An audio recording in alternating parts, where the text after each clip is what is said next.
Is 2022 the year that 5G gets interesting? We're going to give you an update on the state of 5G network deployments, 5G devices, and 5G data plans as of late February 2022. So let's see where things stand.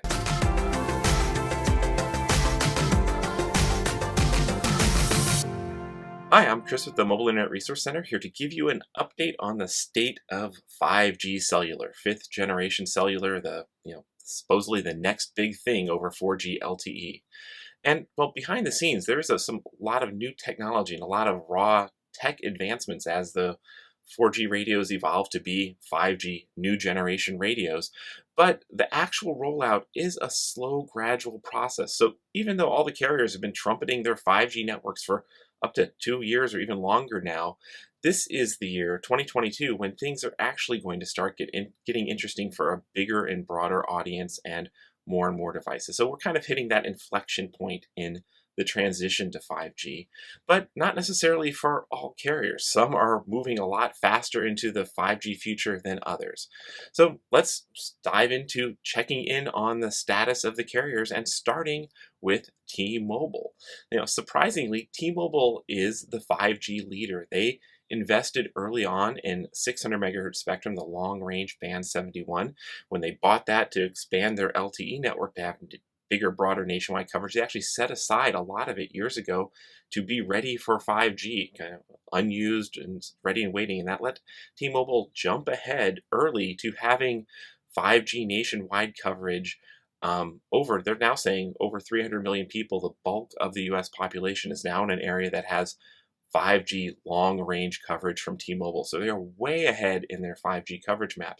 But that long-range 600 megahertz band is a low-frequency band. It doesn't really give you much of a next-generation experience. It's more like really good 4G. As far as a next-generation experience, T-Mobile's also jumped ahead. They spent a fortune buying Sprint, merging with Sprint, mostly not for the Sprint customers, but to acquire Sprint's Band 41, this mid-band spectrum that is kind of the Goldilocks spectrum for 5G. It's kind of super fast, not crazy fast like millimeter wave, but super fast over a decent distance, not super long range. It's kind of that sweet spot in between. And by taking over Sprint and all this unused spectrum that Sprint had, T-Mobile has been able to start rolling out mid-band 5G, what they're calling ultra capacity, over a very substantial part of the country, and it's been ramping up a lot over the past year. So T-Mobile is ahead of the other carriers, both in long range as well as next generation speed. And it makes, if you have a T-Mobile 5G device where you're thinking about T-Mobile, it makes sense to have 5G on T-Mobile. They actually have a lot of places where you'll find ultra capacity, and you might see 100 megabits, 200 megabits, even 400 or 500 megabits per second speeds. Wow, that's great. That's something truly next generation. T-Mobile is also leading in being the first to turn on 5G carrier aggregation, where you can combine those low band and mid band spectrum for kind of the best of both worlds of long range and more speed. That is just now starting to be turned on, so it's going to matter a lot more later in 2022 and into 2023. We'll talk more about 5G carrier aggregation later in this video. So that's the update on T-Mobile. Good to think about 5G if you are thinking T-Mobile. Now, what about next up, Verizon? Verizon would probably be second place in 5G. Verizon's focus on 5G at first was on millimeter wave deployments. This is that super short range, but incredibly fast, multi-gigabit per second speed 5G deployments that Verizon has been putting into stadiums, conference centers, airports, and on streetlight poles in downtown core urban areas in a few major cities. It's not something that is, for a very long time to come, going to provide coverage in the places RVers and cruisers are likely to go, but it does make for a really great demo. But it's been kind of embarrassing for Verizon that, as far as most of the places people go, Verizon's nationwide 5G that they rolled out is nowhere near the coverage of T-Mobile, and it is basically just a tiny little shim of a layer on top of Verizon's 4G network. So that Verizon's nationwide 5G is really nothing other than a 5G icon up in the corner of your phone, is really nothing to write home about. It is nothing special at all. All of that, though, is changing as we head into 2022. Verizon finally has mid-band spectrum to deploy. This is the C-band spectrum that we've been covering throughout the past year. There was some uh, brouhaha with the FCC and the FAA fighting over potential issues with air aviation safety that delayed the rollout of C-band for a while. But as of late January, Verizon was able to flip the switch, turn on C-band, band N77 for 5G across a pretty substantial part of the country, and they're turning on more and more and more every day. And that gives them a next generation network that's now starting to compete with T-Mobile's ultra capacity. So 5 Verizon's calling it their ultra wideband network. This is, people are actually seeing speeds that are really, really next generation with C-band. The catch is not a lot of the early generation of 5G devices support band 77. So you got to double check all your devices for band compatibility to make sure you have that band and that Verizon is supporting it. And then, well, now this is rolling out. So it's an exciting year ahead for Verizon as they start flipping this on. And if you are investing in Verizon, considering the Verizon network, it is now time to start taking 5G a little bit more seriously. Next up is AT&T, the blue carrier. Where are they when it comes to rolling out 5G? Just like Verizon, they've had a little bit of millimeter wave in a few cities, but not nearly as much as Verizon has rolled out.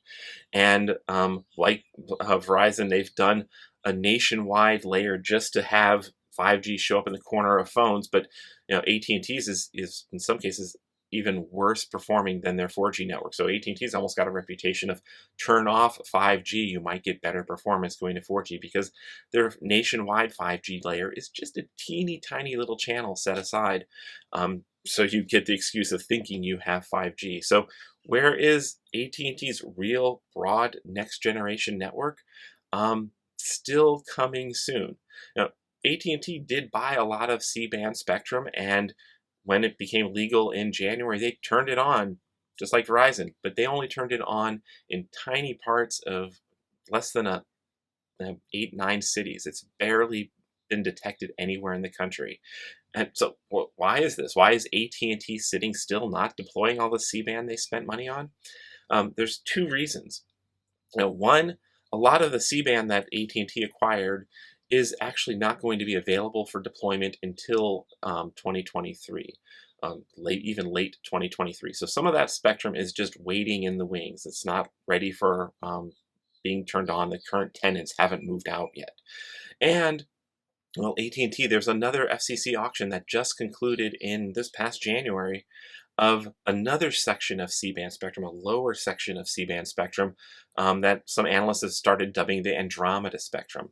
And AT&T actually led the auction buying that spectrum. And that spectrum is available for use immediately. And AT&T owns that now, but the cell tower gear that can take advantage of Andromeda spectrum is not slated to be available to be available for deployment until summer of 2022. So AT&T has been out telling analysts that they don't want to go climb all their towers twice, upgrade once for the C-band that they have now, and then have to upgrade again in the summer to add the Andromeda. So they are waiting. They're intentionally putting their foot on the brakes as far as their 5G network rollout until they can climb all their towers just once and deploy C-band, high C-band. Some of that will not be turned on until 2023, 2024, deploy Andromeda, and update all the rest of their stuff. So AT&T holding off on 5G until pretty much later into 2022. They'll still have their nationwide 5G, but for the most part, AT&T, nothing to be too excited about just yet. And then, well, this Andromeda spectrum, it is brand new. There's no certainty of what devices will be upgraded to be compatible. It is still technically band N77, but AT&T representatives have been saying that a lot of the pre-2022 phones and devices will not be Andromeda compatible. So our advice if AT&T 5G is important to you is keep putting on the brakes until AT&T takes their foot off and comes out with what devices will be Andromeda compatible and going forward. We know probably the Samsung Galaxy S22, the latest and greatest, newest flagship Android phone, will be the first device that's Andromeda compatible. The iPhone 14 or whatever Apple announces later this year will certainly be Andromeda compatible, and most of the devices that come out later in 2022 will be compatible. But if anything before that, well, you're probably going to be left behind on some of the most exciting spectrum that AT&T is deploying. So that's an update on the status of the carriers and their network deployments, but there's actually one other carrier that you might be wondering about, and that is Dish Network. So when the federal government allowed T-Mobile and Sprint to merge, they actually, you know, set the balls in motion to have a new fourth nationwide carrier. And Dish Network has been making noise for a while about their Project Genesis. What they're saying is going to be the first 5G native next generation network to deploy in the country because they have no legacy baggage of 4G. They'll be able to do cool new things, they say. And they've been teasing about Project Genesis for a while. And, well, they've really not have much to show for it yet. But later in 2022, we might actually see Genesis start to show its stick its nose out. Even just this week, they've sent out an update saying, "Let there be light." Project Genesis is about to launch in one city, Las Vegas. So maybe we'll see Genesis be a new fourth nationwide 5G network, but it's going to take a long time before that matters. Now, when it comes to 5G hardware, for particularly people who are more interested in a data connection than just their smartphone, they're interested in hotspots and cellular routers, we're starting to see more and more decent devices on the market. There are 5G hotspots on all the carriers available, as well as some that are not tied to a particular carrier. There are decent 5G cellular routers from Pepwave, InstiConnect, MoFi, others. So there's starting to be some interesting hardware out there. But one thing to note is all of the data devices, the data-only devices, are using the Qualcomm X55 modem chipset. That's all of these using that. Whereas, phones have evolved to use the Qualcomm X60, and now just starting at the beginning of 2022, the Samsung Galaxy S22 is the first to use the X65, a newer generation of 5G modem. So is there a downside to it? Why are all the hotspots and routers still lagging behind on the X55, and what are they missing out on that the newer modems enable? And it's actually pretty interesting. The technology has been advancing, and the data devices are falling behind in a few interesting ways. Now, the key difference between the X60, the newer X60 that debuted in the iPhone 13 and most of the flagship smartphones of 2021, and the X55, is that the X60 can do 5G carrier aggregation, combine multiple 5G bands across different types of spectrum. And this is really important because, say you've got T-Mobile's mid-band spectrum, their fast, band 41 here, that goes super fast data, but doesn't go over a long distance, doesn't penetrate walls very well. And then you've got T-Mobile's low band, band 71, that penetrates good distances, but doesn't have that super speeds. If you can do 5G carrier aggregation across these two different types of spectrum, you can have the speed, particularly if your download, coming down to you over the mid-band spectrum, and your phone or your device, your smartphone or your router or anything else talking back to the tower can use most of its data over the low band spectrum and get the benefit of the range. The tower will have a better opportunity to hear you. We've seen this play out in the 4G era with carrier aggregation, where being able to combine low and mid-band 4G mattered a lot. And we expect the same sort of thing to be happening in 5G. And indeed, T-Mobile is showing this. They're already starting to roll out 5G carrier aggregation like this in a few areas, and it makes a huge difference in getting 5G speed over a longer range to be able to combine the two different types of frequencies. And it actually also, the X60 enables combining the millimeter wave, the super high frequency, with a low frequency or mid frequency. So that next generation of X60 modems does open the door to better coverage, better speed over a longer range. And the X55, all the data devices out there are missing out on that. And then the X65, the one more generation of modems that is just now hitting in early 2022, the early reviews, it's only in the hands of reviewers right now, of the Samsung Galaxy S22, are saying that it goes even further. It has actually three-way 5G carrier aggregation that can combine a low band and perhaps two mid bands. So on AT&T, where they're going to have C-band high and C-band Andromeda plus low band 5G at some point, that's kind of the sweet spot for AT&T to be able to combine those three bands together. And only the X65 can do that for really, really next generation performance and range. And the X65 has another feature that is actually pretty interesting that Qualcomm is calling the AI enhanced signal boost. It's supposed to do a let the modem do more with super weak signals, basically boosting them internally. And some early tests on the new Samsung phone are saying that this does seem to have a benefit in super weak signal areas. The modem is getting a stronger signal, better performance. So there's some interesting stuff that's happening. There's some really cool new technology happening on these newer 5G modems. So when are we going to see hotspots and routers having these newer 5G modems? And we don't know. We suspect that the phone market is eating up all the X60s and potentially all the X65s that come out. The phone manufacturers, particularly Apple and Samsung, when they place orders for chips, they place orders for hundreds of millions of chips, whereas router manufacturers, hotspot manufacturers are basically dust in the market. And there's just been, with all the supply chain constraints of the past year, it doesn't seem like there has been a lot of chips. We don't know of any modem modules in the works for routers or hotspots in the near future that will bring these next generation modems to a broader data audience. So keep that in mind. The X55 is a great modem and performs really well, but it is missing out on a few key features that will matter for future proofing more and more over time. And it might not be until the end of 2022 or into 2023 that we see cellular routers or hotspots that have advanced what the chipsets they have inside them and get better set of features. So keep that in mind when you're hardware shopping. Phones are evolving very fast, and it's actually kind of a common pattern. The routers and the hotspots are evolving slower, and you might have some reason to hesitate and maybe want to wait even longer before investing in that sort of 5G gear. So now we've talked about the state of the 5G networks. They're really ramping up a lot in 2022. The state of 5G hardware, which is kind of a mixed bag. But now, what about 5G data plans? And that is the area where people who really want to use 5G on the go as their primary connectivity in RVs and in boats and just out and about, the data plans are still a bit disappointing. There are, of course, unlimited data plans on phones and on tablets and stuff, because the carriers know you can't do too much strictly on a phone or tablet unless you get creative. But if you want to use hotspot data or put the data through a router or something like that, the 5G plans are still disappointingly limited.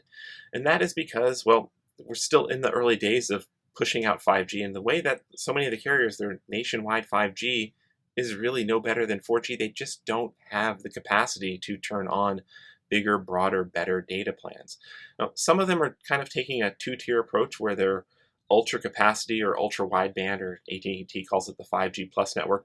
They're mid-band and millimeter wave. They're giving better data plans when you're connected to those higher capacity 5G networks, but they're still holding back from going truly unlimited just because they're still concerned about their capacity issues as they roll their networks out to a broader and broader area.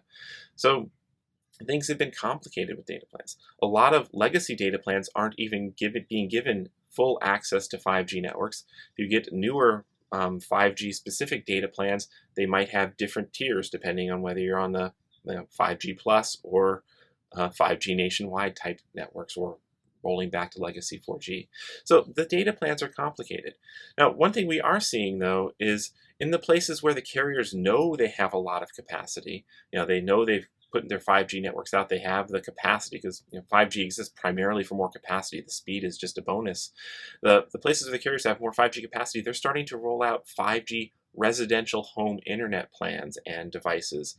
And these are designed for fixed locations where you might get an unlimited plan for $50 a month and via some of the carriers, but you're not allowed to, and you're not supposed to take those devices with you when you travel because, well, they're designed for the places they know they have that excess capacity.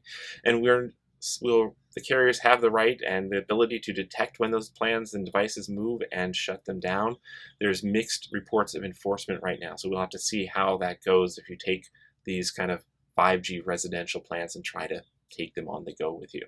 So over time, as the carriers get more capacity built out into their network and as they get more mid-band deployed, there is the potential for data plans to get more generous, and we will just keep our fingers crossed that we see data plans start to rise to the raw capability that the hardware and the networks are capable of. Because it's almost kind of silly to have 5G hardware and a 5G network that's able to give you 400 or 500 megabits per second and stream in 4K and all this wonderful stuff.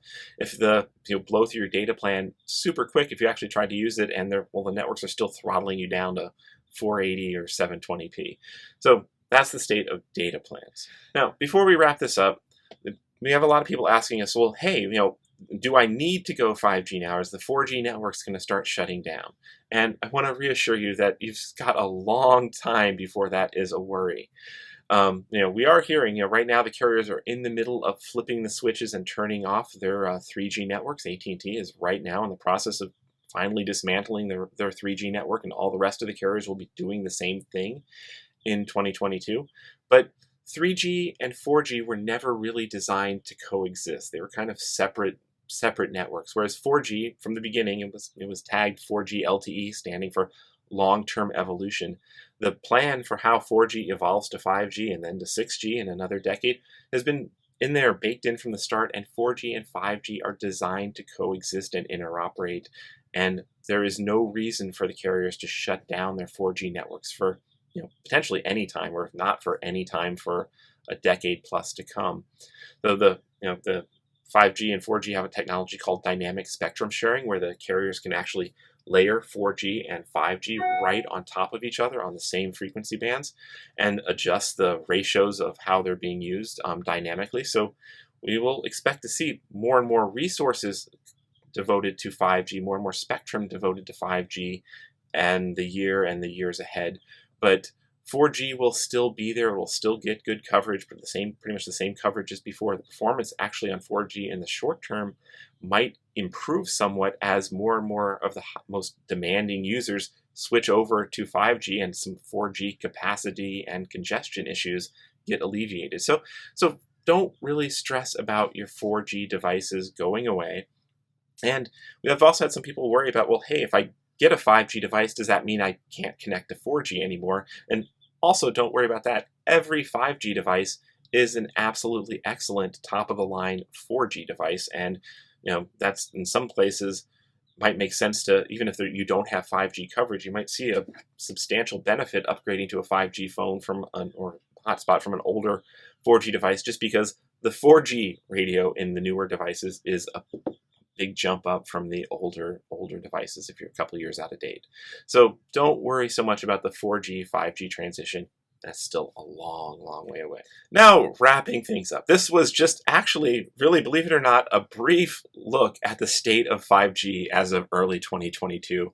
We go into more depth in the companion article that goes along with this video, and we track this stuff all the time. It is changing all the time as the carriers deploy new spectrum and new technologies, and things are continuing to advance. So follow along over at the Mobile Internet Resource Center.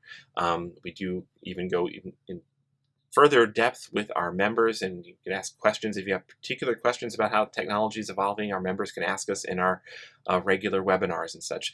But this is a very exciting time to be tracking technology. 5G is going through a big transition. 2022 is the year that, particularly on T-Mobile and Verizon, 5G will start to give more and more people a real next generation experience. So exciting times. We also still want to throw out the reality check, particularly for RVers and cruisers and people who go to the more fringes of the networks. You might see 5G coverage, but you won't necessarily get all of these benefits everywhere just yet.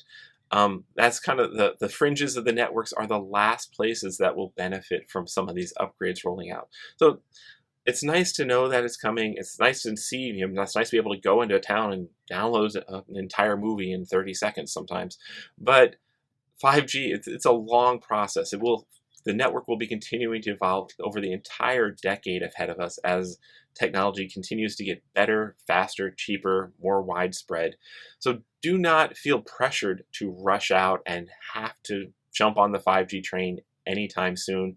But know that particularly Verizon and T-Mobile, if you do, you'll likely find a lot of good benefits for it And well, that's kind of the state of 5G.